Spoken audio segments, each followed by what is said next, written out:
किसानों ने मूंग और उड़द की फसल को समर्थन मूल्य पर खरीदने की मांग को लेकर मुख्यमंत्री के नाम ज्ञापन सौंपा। गोटीगांव ब्लॉक कांग्रेस कमेटी और किसानों ने नरसिंह भवन पहुंचकर मुख्यमंत्री के नाम एसडीएम को ज्ञापन सौंपा। ज्ञापन सौंपते हुए किसानों ने बताया कि वर्तमान में 50% फसल खेतों से कटकर किसानों के घर पहुंच चुकी है, लेकिन शासन ने अभी तक समर्थन मूल्य की खरीदी की घोषणा नहीं की है, जिससे किसानों की चिंता और बढ़ चुकी है। अगर समर्थन मूल्य में मूंग और उड़द की खरीदी नहीं हुई तो किसानों को बहुत बड़ा घाटा होगा, क्योंकि वर्तमान में खाद, बीज, दवाइयां, मजदूरी और अन्य सभी लागतें आसमान छू रही है। ऐसे में किसानों को अगर समर्थन मूल्य नहीं मिलता है तो किसान बड़े घाटे में चले जाएंगे।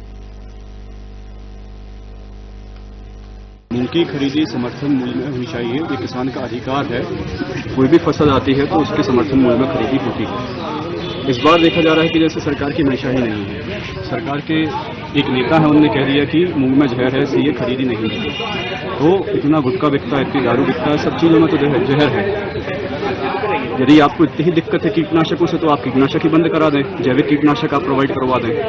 तो ये जो कर रही है सरकार, ये बहुत गलत कर रही है। और जो भाजपा के जनप्रतिनिधि हैं, इनको खुद आगे आना चाहिए, अपने बड़े नेताओं से बात करना चाहिए कि यदि आप नीचे के अन्नदाता को प्रसन्न नहीं रखोगे, दुख पहुंचा रहा है, तो जो ऊपर के अन्नदाता बैठे हुए भगवान श्री राम आपसे प्रसन्न नहीं हो पाए। नरसिंहपुर जिले से लेके मैं मानता हूं कि प्रदेश में जिन जिन जिलों में मूंग उड़द की फसल की जो पैदावार हुई है, उसको लेकर आज किसानों में बड़ा ही असमंजस है। जो सरकार ने समर्थन मूल्य मूंग उड़द के लिए तय किए हैं, आज किसान बेबस और रास्ता देख रहा है कि सरकार कब समर्थन मूल्य में मूंग उड़द की खरीदी करेगी। अभी वर्तमान में मैं मानता हूं कि उड़द लगभग 90% कटकर किसानों के घर में पहुंच चुका है और मूंग की स्थिति यह है कि 50% मूंग कटकर किसानों के घर में पहुंच गई है।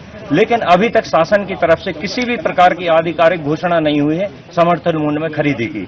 तो उसको लेकर आज हम सभी किसान जनों ने और ब्लॉक कांग्रेस कमेटी करकबिल गोटेगांव की तरफ से माननीय कलेक्टर महोदय को मुख्यमंत्री जी के नाम से ज्ञापन दिया है कि